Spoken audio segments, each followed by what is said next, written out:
It's your Locked On Flyers podcast for Monday, June 20th, your daily dose of Flyers news, analysis, and high quality content that is excited to talk about what Torts had to talk about in his initial press conference. It was interesting.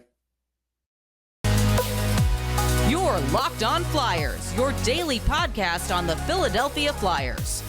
Part of the Locked On Podcast Network, your team every day.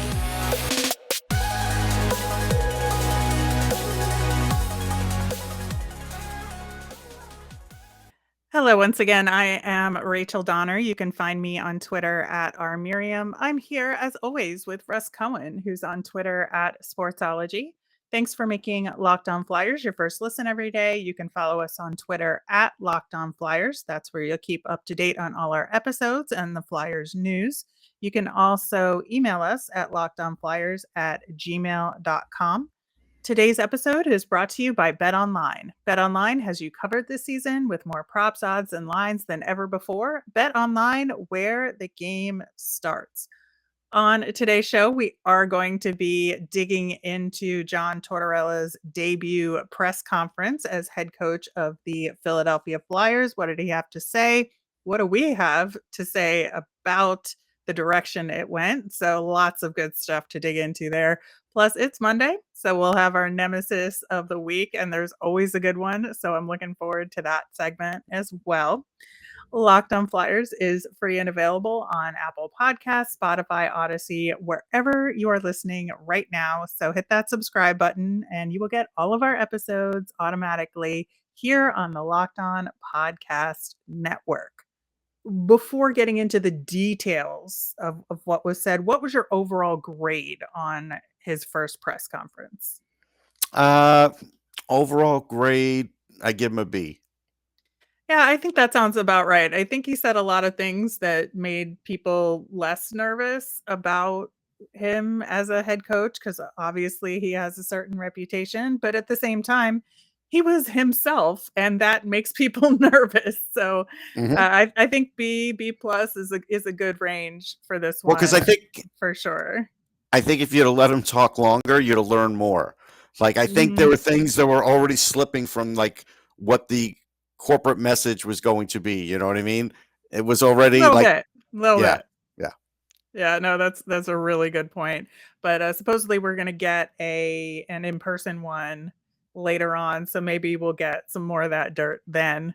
I don't know if we're But gonna get it. I hear that like the maybe the season ticket holders might get mm, that, but I'm not sure because I heard that's sort of brewing for next week.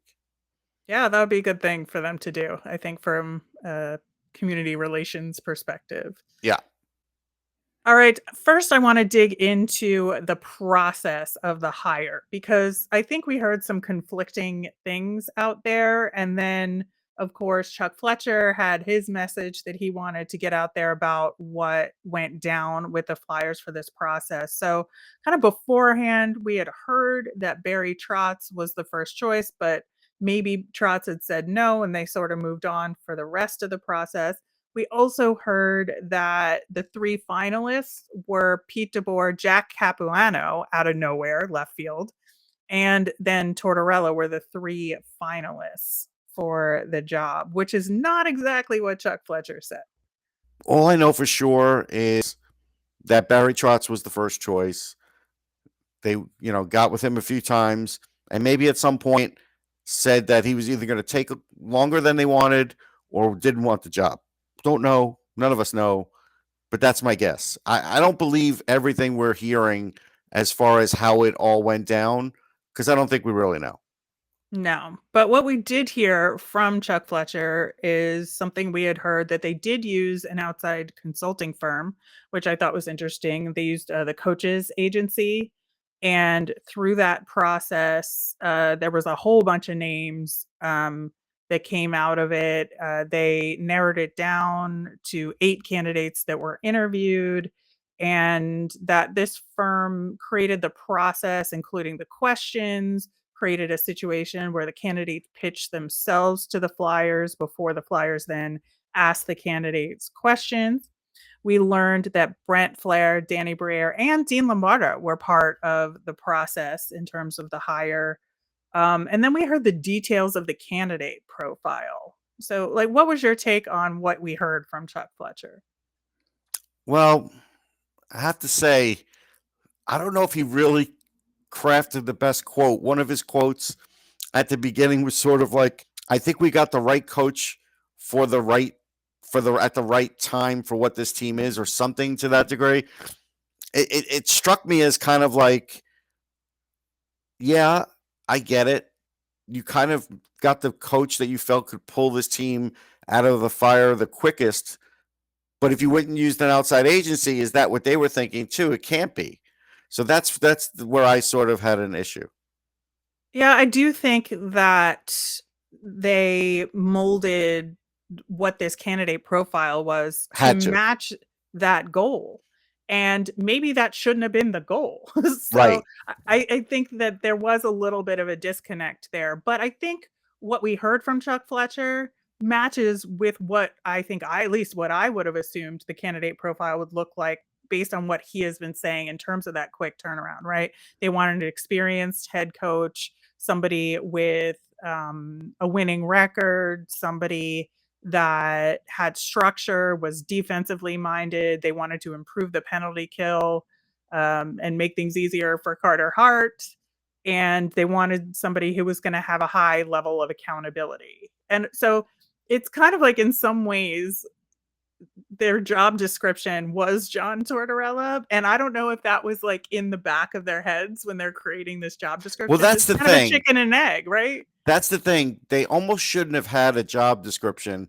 They almost should have just let this agency do it, and you give them a list of like 20 things that would be good. But the problem is, when you do that, rebuild isn't one of the 20 things, and it still should be. And so you know Mhm. that did get into the process of, hey, we're not even going to talk to guys that might be good in the rebuild process, because they're not looking for a rebuild, and that's not what they hired us for. So why would we do it? Yeah. Yeah, and then the other thing that Chuck Fletcher talked about that I thought was interesting is that Um, he, of course, was giving the company line in terms of could this hire affect potential free agents coming to the team? And he's like, no, John Tortorella is well respected throughout the NHL. You know, we did our homework, we spoke to former players, the agents, talked to, people he'd coached, spoke with managers that worked with him, spoke with league people, and it's to say that John is universally respected and admired is a bit of a stretch. It He is is. in some circles, but, you can't say that with a straight face, in my opinion. Right. I mean, I think the part of this, like, I get it. There's plenty of players that would want to play for him again. I get it. But did you talk to Marian Gaborik? Did you talk to Artemi Panarin? Did you talk, like, there's players that had problems with him. Did you talk to them too? I'm going to guess they didn't. I don't know. I mean, obviously, we can't say that for sure, but at the No. same time, like, when you're framing something like this that is clearly not true, it goes to your lack of credibility in this overall process, and I think that like him or not, like this decision or not. And I have said that in the framework that Chuck Fletcher has provided, I think he is a good choice. Sure. I do Like too. I stand by that. But the problem is, I feel like this framework was off, and the methodology was off, and so I just wonder how that plays out in the framework and the methodology for free agency, right? But just like in the article that I wrote on my website, sportsology.com, I have to say this. There's still a possibility that this year is a flop. And if it's a flop, then the question is, do they dig deeper in to, hey, we're not rebuilding, we're just going to fix the roster more? Or do they then go to a rebuild? Because I've seen teams do both. Yeah. I don't know. It'll be an interesting question if the team isn't doing well after the first couple of months. I mean, we'll talk about it in the next segment, but he did sort of set himself up for having, a fallback excuse on Oh, that yeah. front. He did that very adeptly. I mean, you can't. One thing about John Tortorella is that he has a way with words and he knows how to sell what he is talking about. So we will talk about that coming up next. But first, we're going to hear about our friends at Bet Online.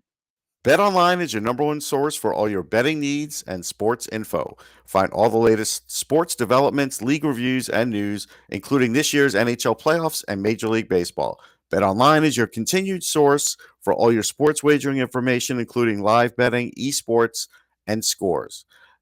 And betonline.net remains the best spot for all your sports scores, podcasts, and news this season.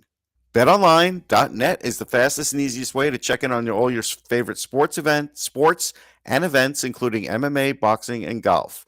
Head to the website today or use your mobile device to learn more about the trends in action. BetOnline, where the game starts. Before we get into what Torts had to say about his upcoming tenure with the Philadelphia Flyers, we have an important favor to ask you. Locked On has put together a survey so we can learn more about listeners just like you and make your favorite Locked On shows even better. This is your chance to tell us what you like and what you don't like about Locked On podcasts. So go to lockedonpodcast.com/survey right now to get started. It won't take very long, and everyone that completes the survey can qualify for a chance to win one of 10 $100 Ticketmaster gift cards. So to take that survey, once again, go to lockedonpodcast.com/survey, and thanks for your help.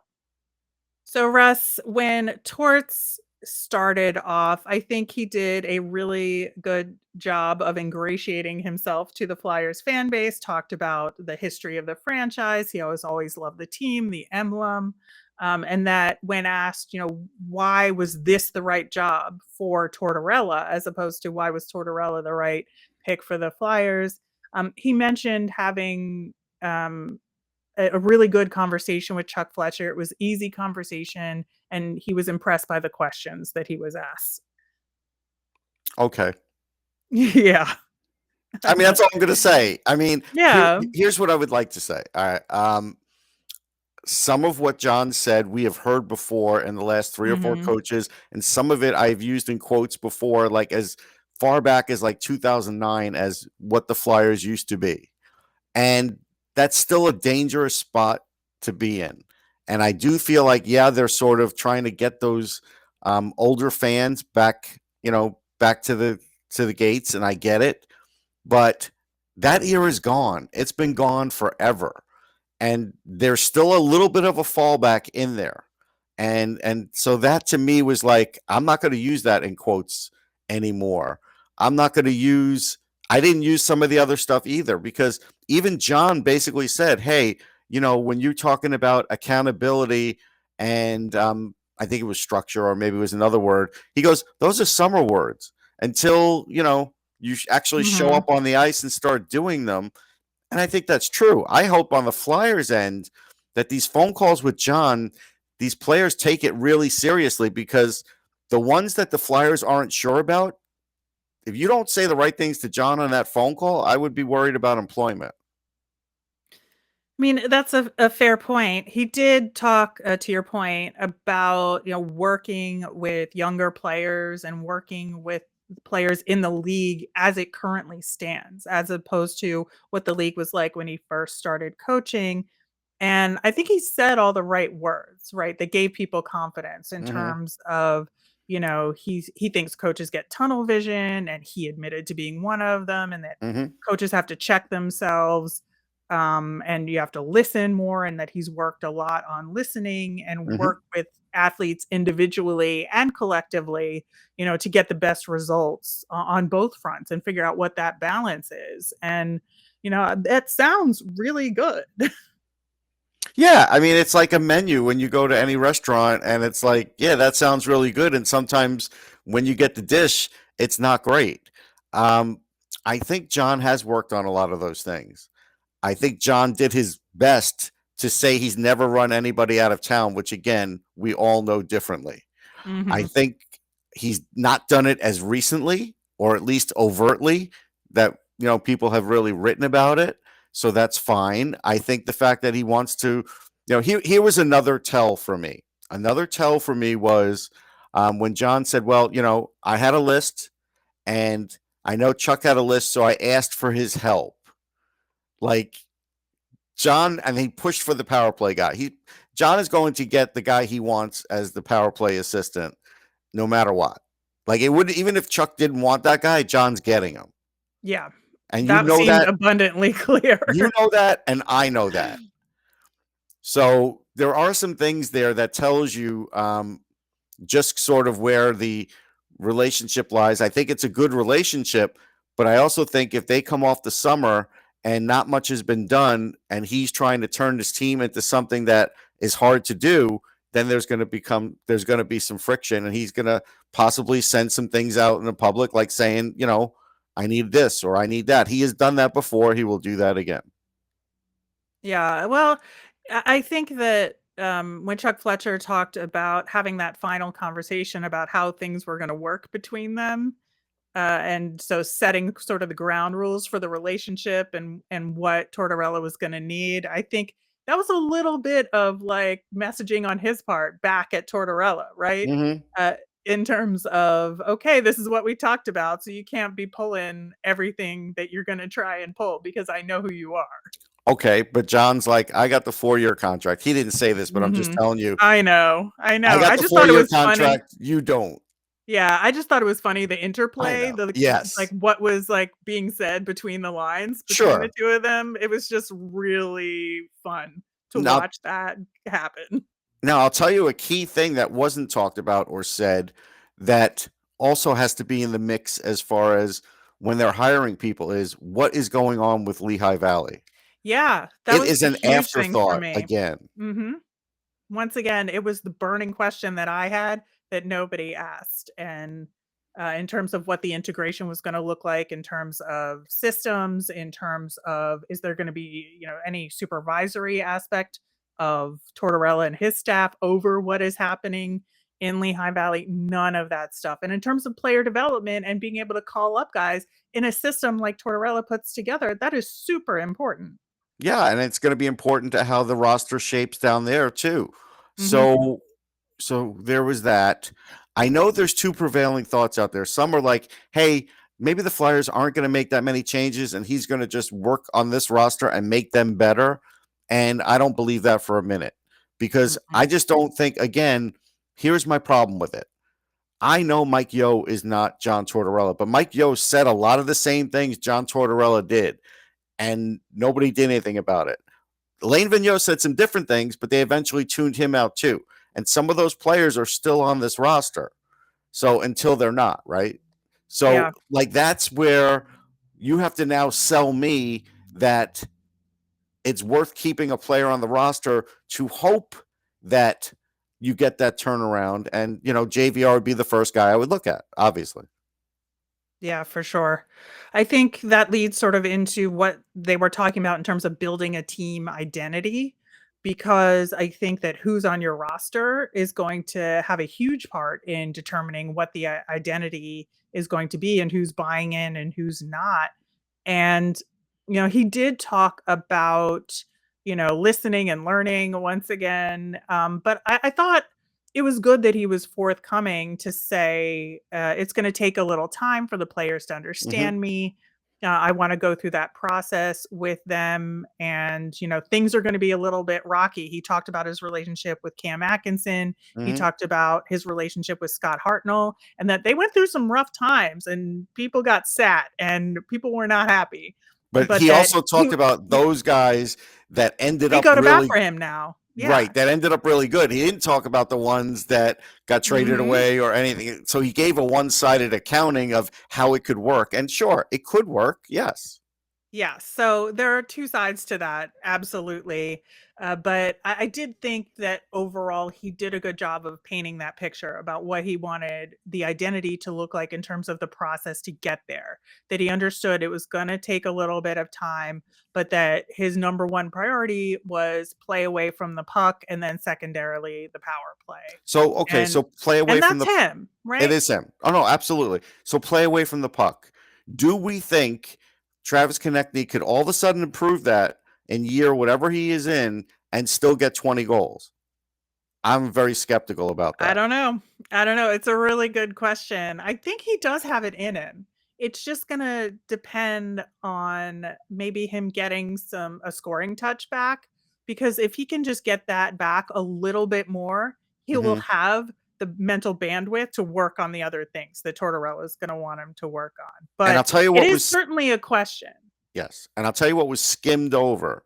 John talked about the Stanley Cup, but he didn't really talk about will this roster do anything like the Colorado Avalanche. So, as an example, if you want to be hard to play against, that's great, but you still have to be able to skate great in this league. The Flyers are not the best skating team. Are the moves they go Well, are they're gonna have a lot of bag skates. yes, are the moves they're going to make going to be in the trying to improve their skating, knowing how this division is, and just being big and hard to play against isn't going to be enough. I don't know. It'll be a really tough off season for Chuck Fletcher in terms of finding the right personnel that's the balance of what he wants to do versus what Tortorella is going to demand.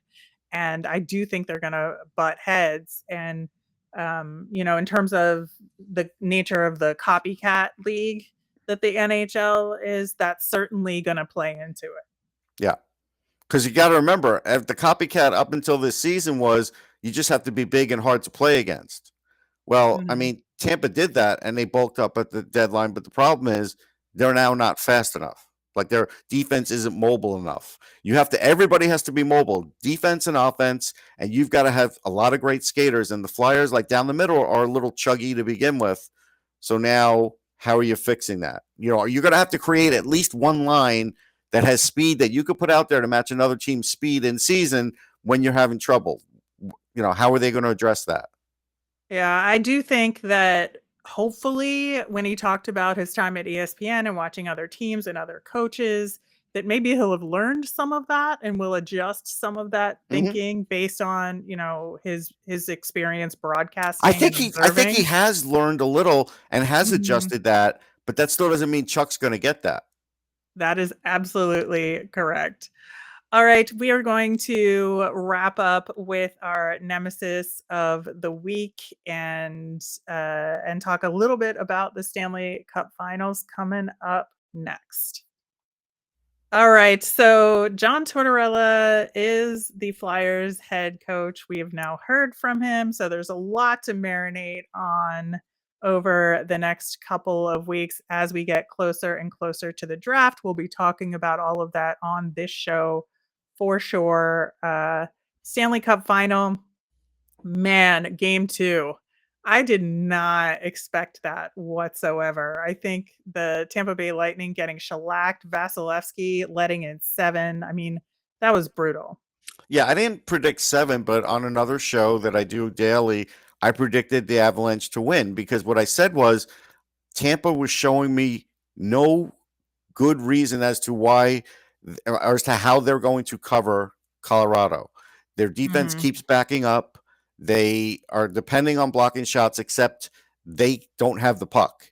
And even when they're blocking shots, they don't keep the puck. They're losing all the puck battles. They're losing all the races, and by backing up, they're leaving lanes open to pass and get great scoring chances. And they have no answer for that yet. And so, like, even their bottom line is completely neutralized. Like Corey Perry line's like a dinosaur line against Colorado.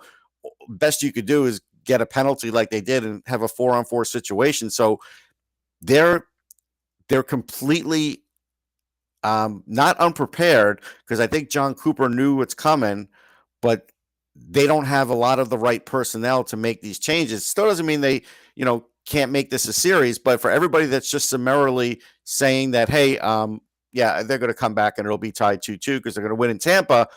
You got to watch these games a little closer. It's possible because of a 7-0 win, Colorado could lose that next game. Sure, I get it. Betting wise, people are going to bet like crazy on Tampa on Yeah. that fact. But the problem is Colorado's been defying a lot of what has been thought about in this league and hockey for a long time with this team. Yeah, and I think the other part of it is that Tampa was underestimating what Colorado can do defensively. I think, Yes. we talk about Colorado's offense and all of the skating and the scoring that they can do, and the great plays that they can put together. But defensively, they really shut down Tampa with, you know, it was such a low number of shots on goal, low number It of was like scoring 7 in the chances. middle of the second period. Yeah. Yeah, which is just a phenomenal effort on their part. So I would look to Colorado, understanding that Tampa is going to try and get one back at home, to really like go the extra mile on that front as well, because that's what's really going to happen for them to continue what they're doing. Well, here's the scary part. Like, they don't have Sam Girard or Kadri. Their number 2 center. Don't have either. They might get Kadri back at some point. And Braid Point's definitely limited, but he's Right. playing. But the Cale Makar into the third period yesterday had no points in the series, and then had a shorthanded goal and another goal. Like, if he's just starting to heat up, that game 3 is going to be a problem for Tampa. Absolutely. All right, we are going to switch gears and talk about our nemesis of the week. And if you are newer to this program, every Monday we look at the week that is upcoming and say, who is the Flyers' nemesis? Who is our personal nemesis in the world of hockey or not hockey? Sometimes we go outside the box on this one. Last week, we talked about something that turned out to not be true, the Barry Trotz decision. We thought that, as many people did, we are not alone in this, that Barry No. Trotz making a choice about where he would go would lead to this domino effect that all the other coaching positions would then fill up in rapid succession. Now July 1st is going to be Barry Trotz Day, I guess. Yeah, That's what we I hear. don't know. I don't know. But it's very funny how that did not happen, despite the fact that all of us assuming that that's what was going to take place. So, lesson learned, never underestimate Barry Trotz, right? That's true. All right. This week, I think for me, my nemesis this week is going to be this rumor mill that starts up in terms of which Flyers players want out now that John Tortorella is the head coach. And I'm sure we're going to be hearing more and more about whispers behind the scenes who might be requesting a trade. And I am not looking forward to the discourse, let me tell you. No, I mean, look, Matt Barnaby, a guy who I know already started posting a little bit about that because he's in touch with players and he talks to players. So it won't be from you or me, but there's going to be some stuff out there. There is. And so, yeah, it should be an interesting couple of weeks as we, again, get closer to the draft, get closer to free agency, and see what trades, as we saw with the Habs and Vegas, trades can happen. So, we might see something from the Flyers over the next couple of weeks before the free agency period begins. So stay tuned. It's possible. Wrapping up with our Flyers fun thing. But I wanted to add one more nemesis, if I could. So Chris Chelios, I don't want to hear that defense wins Stanley Cups because defense has changed. He keeps talking about banking up the boards and taking a breath, and all that does is get the puck back into your own zone and forces you to win another faceoff because you iced the puck. What he is failing to talk about is the defense of just winning the puck battle, getting the puck and moving it up the ice, and that's it. He doesn't talk about that anymore because it wasn't a ton of that in his day, and he's sort of dated on that thought, and none of it is playing out right now in the Stanley Cup, but he's sticking to it. Listen, all you had to say was Chris Chelios, and I'm going to tune it out because he is my long-standing personal nemesis in the world of hockey, and I have disliked him since 1989. So there you go. On that note, our Flyers fun thing, the Flyers announced that Zack Hill, who has been in charge of PR for the Flyers, worked for the team for 29 seasons. He is retiring. And man, this is going to be such a loss to the organization. I mean, the only thing I could tell you, a good little story is whatever year the draft was in Ottawa, we went out to eat after the draft was over, and we went to a restaurant, and we happened to be in a restaurant where Zack and all the Flyers prospects were. It's just dumb luck. And we're out sitting like looking over Montreal. It's like an outdoor seating, whatever. And Zack's just like, come on over. come on over. We're chatting with the prospects. We're just eating and laughing. Of course, they picked up the bill. Like, that's Zack. He's done everything I've ever asked for him as a PR guy, and very few I can't say that about very many. It's just an unbelievable guy and an unbelievable tenure. And I'm glad he's still going to be around a little bit this year, so he gets that 30th year in. But yeah, eventually he'll be missed. Absolutely. And you're right. He goes out of his way to help everybody who is Everybody. covering the Doesn't team. be Absolutely big everyone. outlet, small outlet. Mhm. Yeah. Absolutely. And there's a really good reason why that group has gotten many awards over the years, and it's because of his leadership and what he does. So congrats, Zack. Looking forward to seeing what else you do. All right, that'll do it for today's show. As a reminder, we always want to hear from you. So send in your mailbag questions. You can tweet us at Locked On Flyers. You can email us at lockedonflyers@gmail.com. You can post a comment over on YouTube. We do read those and pull some questions from there. So go ahead and do that. I am Rachel. I'm on Twitter at rmiriam. That's RMIRIAM. I'm Russ. I'm at Sportsology, SPORTSOLOGY. You made us your first listen today. Now make your second listen Locked On NHL. Locked On NHL covers the playoffs like no other. Hear the latest news and opinions from local experts every Monday through Friday. It's free and available wherever you get your podcasts. Have a great day, everyone.